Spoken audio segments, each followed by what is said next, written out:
30. This is the CBS Evening News. Dan Rather reporting. Good evening. Columbus Day, 4 weeks to Election Day.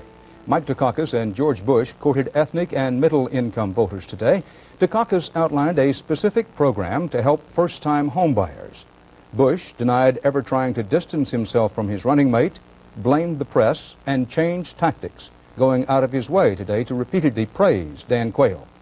Quayle blamed the press for his debate problems and again tried to address questions about whether he is fit to be a heartbeat away from the presidency. Bob Schieffer in Washington begins our coverage. An obviously riled up Dan Quayle told a Detroit audience today that questioners at last week's debate had posed an inappropriate question when they wanted to know what he would do if he suddenly became president. Why inappropriate? It was a complete hypothetical. Obviously, you do different things under an assassination. The first thing you do in an assassination, I would still say a prayer for myself and the nation. And then, said Quayle, he'd call the CIA for an assessment. But he said if he assumed office under different circumstances, he might take different steps. Call in the cabinet, consult the allies, work with Congress. But above all, he stressed, he would have a blueprint for action. There will be contingency plans under different situations, and I'll tell you what, I'm not going to go out and hold a news conference about it. I'm going to put it in a safe and keep it there. After the debate, George Bush mentioned Quayle so infrequently, some wondered if there was a plan afoot to put Quayle in a safe and keep him there at least until after the election. But on reflection, some Republicans said today that tactic just made matters worse. By hiding him, by trying to control everything that he did, by keeping him out of the public eye, the Bush managers, I think, made the controversy last longer than it might otherwise have lasted. Bush and his people deny there was any effort to ignore Quayle last week. Bush went to New Jersey to make a Columbus Day speech on law and order today, and aides noted he had hardly stepped off the plane when he plugged his running mate. And I want to urge you all not only to vote, work hard for me and for Dan Quayle, but... The Bush campaign took the line today that the South especially continues to firm up for them and that Quayle's debate performance is having no impact on the race, an assertion immediately challenged by Texas Democrats. I think Quayle is a political liability in this state, and I would think in the other southern states. To back that up, the Dukakis forces say their polls show Bush's lead in that key battleground state has been cut in half since the debate. But the vice president's people dispute that. They say their newest poll, completed just last night, shows Bush maintaining a very healthy lead in Texas, and they claim to know of no real changes since the debate elsewhere. Whatever the case, Quayle himself seems back at front and center, and Bush strategists say he'll be out campaigning in the key battleground states from here on out. Bob Schieffer, CBS News, Washington. Michael Dukakis visited Lou and Betty Tolano, who own this house in Levittown, New York. Bought it years ago for $16,000, worth more than $200,000 now. That's the good news. But 2 of Lou and Betty's 7 children live with them, married, college-educated, good jobs, unable to afford a house. At a Levittown high school, Dukakis talked about that. Price of housing in this country has raced ahead of young people's wages and has made it impossible for them to buy homes in the communities that they grew up in. Dukakis reminded the enthusiastically Democratic audience of something George Bush had said during their debate. Now, how does that grab you for increasing housing? Housing is up. And he's right, my friends. Housing is up. It's up so much it's almost out of sight for the average American family. So today, Dukakis unveiled a program he called Home Start. It's aimed at giving young families a chance to buy their first home. How? First, it would allow families to invest some of the money in their individual retirement accounts in the down payment on a home without any tax penalty. This would not cost the government money. They would just be using the money which they've already got into these accounts and which the law now lets them save tax-free. Second, Dukakis would have the FHA lower the amount of money required for a down payment. Third, he would raise the amount of a mortgage the FHA will insure so as to reflect today's higher housing prices. Dukakis harked back to the housing boom in Levittown and places like it when the GIs came home after World War II. Home ownership has declined during the Reagan years, he said. Today's plan aims at changing that.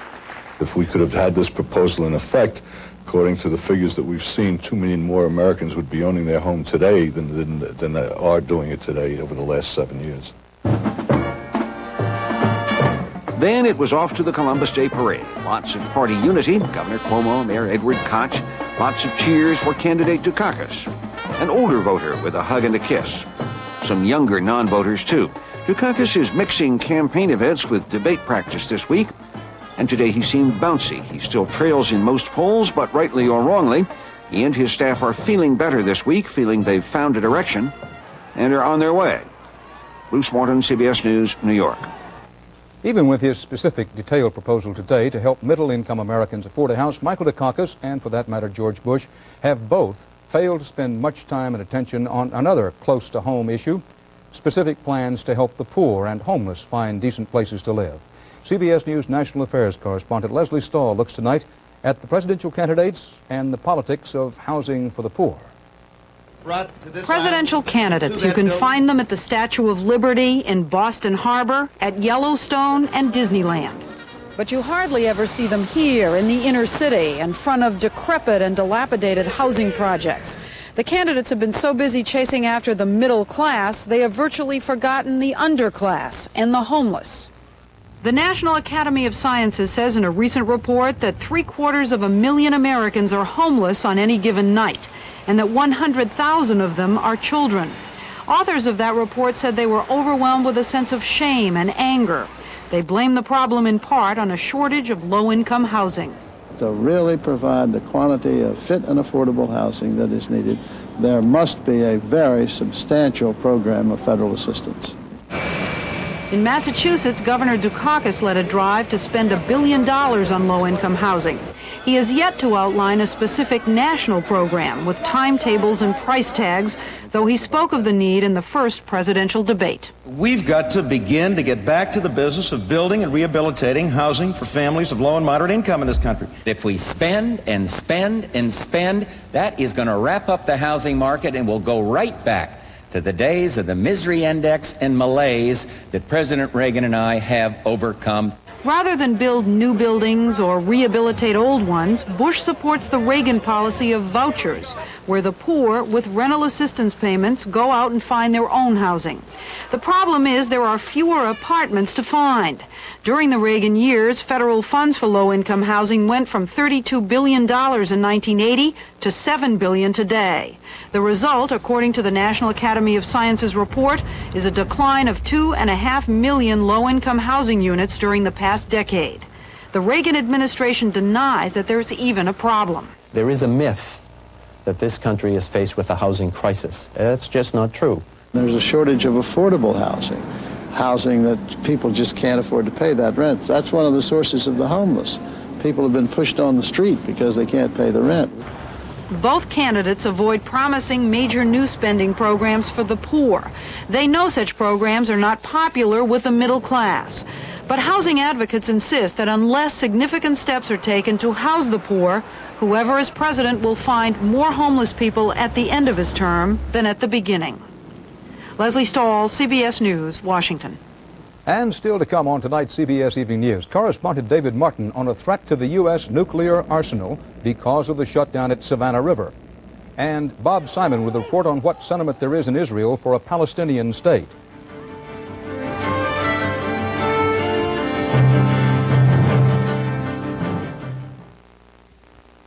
Whenever you need a loan, let your credit union help. We take care of our own.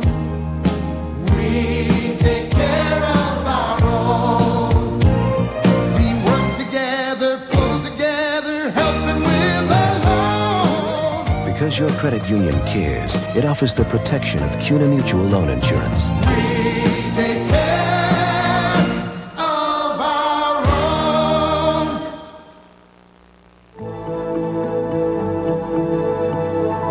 The legendary Mercedes-Benz SL Coupe Roadster. To every reason you ever had for wanting to drive it, you can now add one more. A mighty 5.6-liter light alloy V8 engine. 227 horsepower. Infinite driving excitement. The Mercedes-Benz 560 SL. I need home, home cooking. Well, try Swanson Homestyle Recipe number 6, a spicy beef lasagna with a blend of cottage, mozzarella, and ricotta cheeses you won't find anywhere else, unless your mother's Italian. Sounds good. She's not. In a new survey, we asked 1,000 doctors if stranded in the middle of nowhere, would they want Tylenol, extra strength Tylenol, Advil, or Bayer? Doctors chose Bayer, 3-to-1 over extra strength Tylenol. Bayer, the wonder drug that works wonders. A congressional report due out tomorrow says security at some of the U.S. government's most sensitive nuclear facilities is so lax, Soviet spies may have seen them from the inside. This comes on top of the safety shutdowns at one of those facilities, Savannah River, the only one that supplies a critical component for the nation's nuclear warheads. CBS News Defense Department correspondent David Martin reports how this may be affecting the nation's nuclear defense. The nuclear reactors at the Savannah River plant have been shut down for safety reasons since August, leaving the government without any way of producing a radioactive gas called tritium, an indispensable component of nuclear weapons. Savannah River is this government's only capability for producing tritium, so the fact that all 3 reactors are not running means we are not producing any at this moment. What makes the shutdown so important is that tritium decays over time. Keeping this country's nuclear weapons ready for use means constantly replacing the tritium component. The U.S. is dipping into its reserves of tritium, but the reserves will only last so long. Exactly how long is secret. We are not at the critical stage, but we certainly feel it important to turn the trend around. It would take another year to reach the critical stage, at which point the U.S. would have to start cannibalizing the stockpile of nuclear weapons for supplies of tritium. A Pentagon official says that would be tantamount to unilateral disarmament. The Department of Energy hopes to have 1 reactor back in operation by the end of this year and the other 2 by the end of next year. But these old, worn-out reactors have to keep running for another 10 years until new reactors can be built. And that's not the only concern with this country's nuclear weapons complex. Tomorrow, a Senate committee will hear charges that foreigners toured nuclear weapons laboratories in California and New Mexico without first obtaining the proper security clearance. Some of the foreigners turned out to be affiliated with Soviet bloc intelligence agencies. David Martin, CBS News, The Pentagon.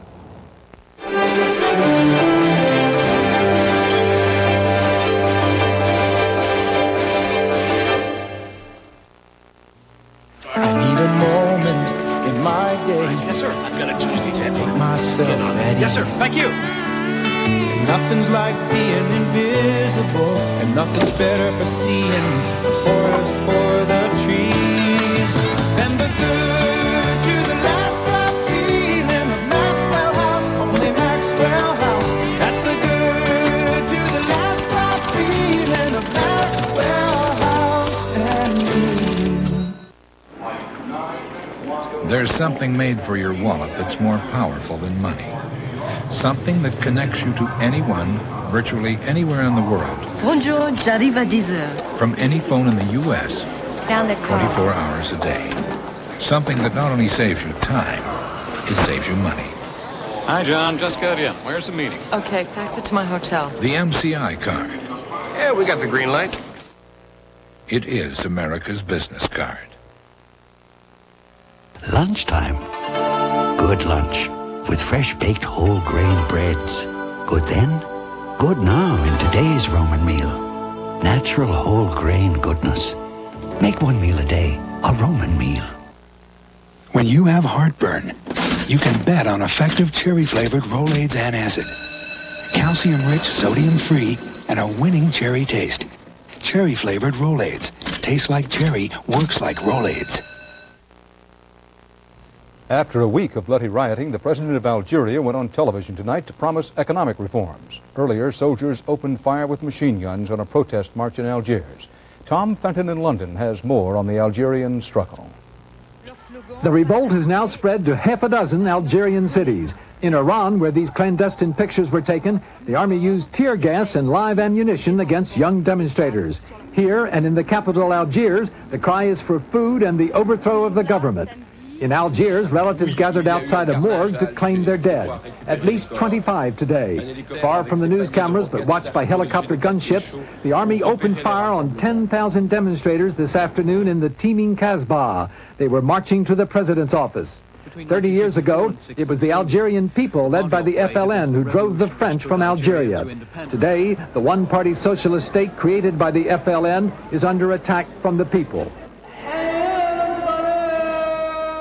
Islamic fundamentalists have seized the opportunity and are now helping to organize the revolt. This mullah issued a call today for an Islamic state. Tonight, for the first time since the riots began a week ago, President Chadli spoke. He told the people he would give them a chance to vote in a referendum on the hard economic choices they face. But the people are already voting on the streets. Chadli may need the army and armored cars deployed on the streets to survive in office. Tom Fenton, CBS News, London. Workers in Yugoslavia ignored a warning of a government crackdown and kept up their strikes and protests today. CBS News correspondent Bert Quint is on the scene there. Today's demonstrations in southern Yugoslavia were peaceful, but the ethnic and economic tensions that caused police to clash with protesters here over the weekend can still be felt as far away as the Yugoslav capital. As in the Soviet Union, it's the ethnic conflict that is the most visible in this country that has been stitched out of 6 nationalities, speaking at least 6 different languages.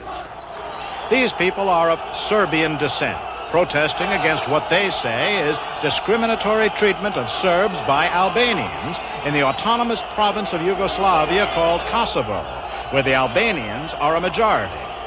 But Yugoslavia has been suffering for years from the political legacy of one of the heroes of world socialism, Marshal Tito. The man who led this country out from under Moscow's domination was all-powerful here, but his death in 1980 left behind a power vacuum and an unwieldy government. The economy is chaotic, with an inflation rate of more than 200%, a $21 billion debt, 15% unemployment, and a lot of people engaging in the kind of strikes that used to be a rarity in the socialist world. The collective state presidency that rules Yugoslavia says major economic changes must be implemented. But before that can happen, officials say, steps must be taken to keep the unrest from spreading. And so far, no one has spelled out just what those steps will be. Bert Quint, CBS News, Belgrade. Another big shakeup is underway in the Soviet bloc. A premier of Czechoslovakia and several other top officials resigned today on the first day of a Communist Party meeting in Prague. Lubomir Strogol, the premier of Czechoslovakia, had been in that post since 1970.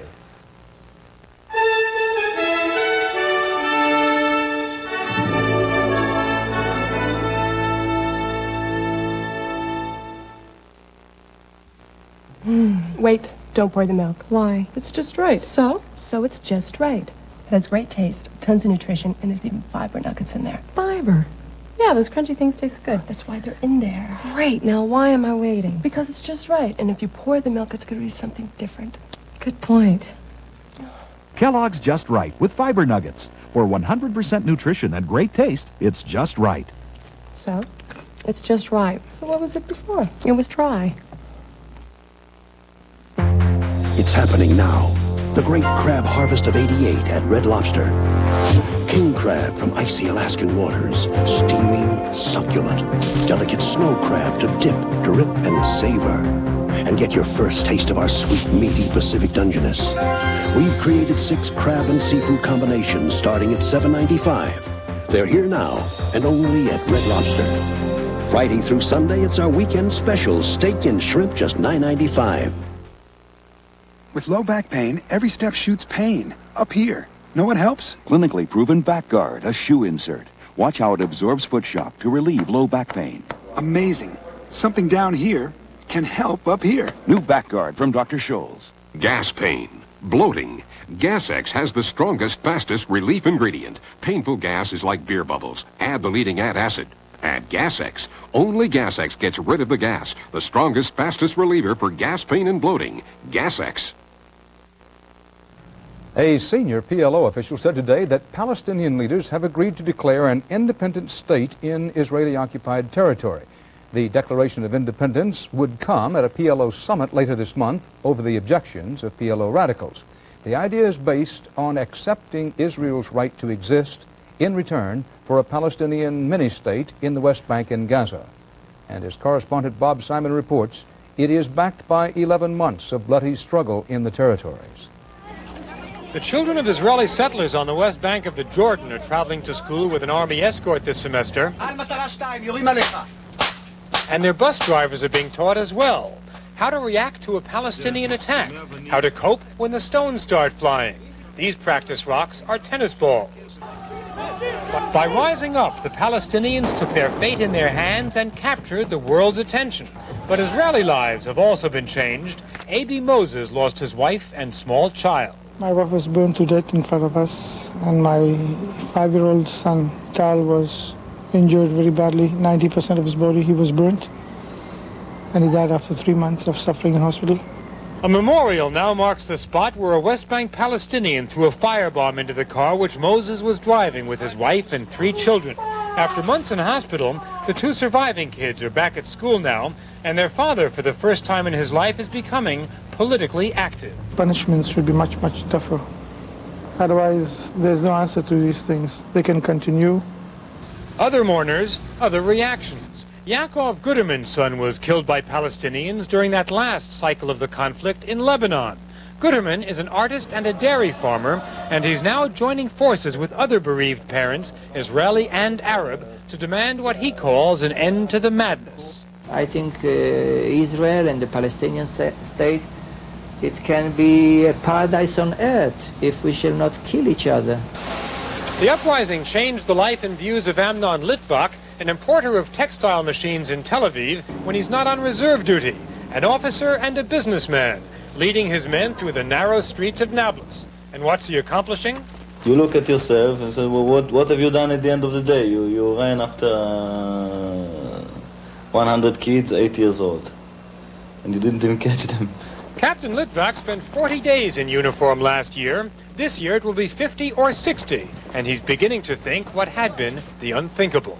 I'm sure that we'll have to go to a solution that at the end we'll have a state, Palestinian state. With Election Day the 1st of November, pollsters for the 2 largest parties here agree that half of Israel's voters want peace talks with the PLO, despite the fact that their leaders reject such negotiations. This will not be reflected in any mainstream platform here, at least until the PLO recognizes Israel and rejects terrorism in some convincing, coherent way. The election campaign is just getting underway in Israel, but the ball is in the Palestinian court. Bob Simon, CBS News, Jerusalem.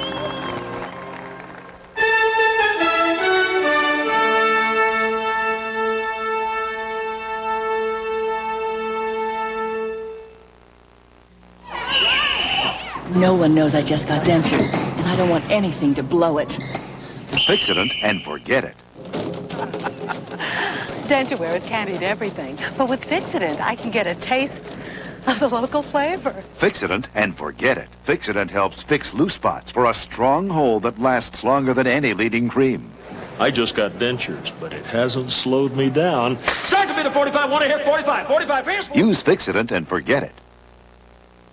He strained his back real bad about a week ago, and I had this free sample of Metapron. I couldn't believe how fast it worked. I had this awful headache, and Metapron fixed me right up. I have arthritis pain sometimes, and it's nice to know Metapron is there. I heard it's got what's in Motrin. Metapron is for tough pain. It has ibuprofen, the same medicine as Motrin, and nothing's proven faster. You know, not very long ago, I would just grin and bear it. Now it's all I use. Metapron just works. When the pain gets tough, get Metapron. With low back pain, every step shoots pain. Up here. Know what helps? Clinically proven back guard, a shoe insert. Watch how it absorbs foot shock to relieve low back pain. Amazing. Something down here can help up here. New back guard from Dr. Scholl's. The making of freeze-dried Taster's Choice. Start with superior fresh brewed coffee, then freeze it. Freeze-drying is the best way to lock in the fresh brewed taste and aroma. That's why the choice for taste is Taster's Choice. The U.S. Supreme Court tomorrow is scheduled to hear a case in which 2 men want to be ruled the legitimate father of the same girl. One man is the husband of the mother. The other is her former lover. Because in classic paternity suits, men have tried to get out of the legal responsibility of fatherhood, this one is known as a reverse paternity case. It may not be a trend, but it is a new issue of fatherhood rights being fought out on various legal fronts. Now, another one is described now by law correspondent Rita Braver. Michael Reynolds, a Salt Lake City copper miner, has become a celebrity, not because of what he has done, but because of what he tried to stop, his wife's abortion. If I just didn't do nothing about it, then I couldn't live with myself. Reynolds and his wife were beginning divorce proceedings. They already have another child. While he tried to get a court order blocking the abortion, she went ahead with it. I'm 18 years old. I've already got a 10-month-old baby. I'm going through a divorce right now, and I'm not ready for another one. But Reynolds says he wanted the new baby and would have raised it alone. Now he's appealing his case in the Utah courts, trying to establish a precedent that allows a man to force a woman to continue a pregnancy. The average lifespan is 65, 70 years. What's 6.5 months out of what would be out of her life? The U.S. Supreme Court has already ruled that states cannot require women to get their spouse's consent for an abortion. But right-to-life lawyers say this is a different issue. The father is not asserting an absolute right, but saying that he has an equal right, and that his rights and interests ought to be balanced with the mother's right to have an abortion. And Reynolds is not the only one. This Indiana delivery man is pursuing a similar case against his girlfriend. Why did you want her not to have the abortion? Because it was my kid, and I felt I had the right to have my kid. But abortion advocates say it's the woman who has the rights. A woman is not an incubator. She is not an incubator for the state, her husband, her boyfriend, her ex-husband. And this decision should be unilateral. The issue is complicated by another problem, too: enforcement. If a court orders a woman not to have an abortion, she can just travel to another state and get one there. Some feminists charge that the case of this Long Island orthodontist raises another possibility, that men may try to block abortions as a means of harassing women. David Ostreicher was suing his estranged wife for monetary damages because she had an abortion. Nothing can make me a father. Nothing can put my marriage back together again. But I feel that I have been raped. But she says he never wanted the child and was merely trying to badger her during their acrimonious divorce. That he's just making a whole story up and fabricating the truth. For now, the battle over a father's right to ask a judge to block an abortion is being fought in state and local courthouses like this one. But lawyers on both sides agree that the issue will finally be decided in the U.S. Supreme Court. Rita Braver, CBS News, Salt Lake City, Utah. The Los Angeles Dodgers today won 2 playoff games from the New York Mets in their backyard, Shea Stadium. The Dodgers wrapped up game number 5 this afternoon with a 7-4 victory after pulling out a 12th inning win in the 4th game early this morning. These back-to-back triumphs give the Dodgers a 3-2 edge in the best-of-7 series. The winner meets the new American League champion Oakland Athletics in the World Series scheduled to begin Saturday. And that's the CBS Evening News. Dan Rather, see you tomorrow. Good night.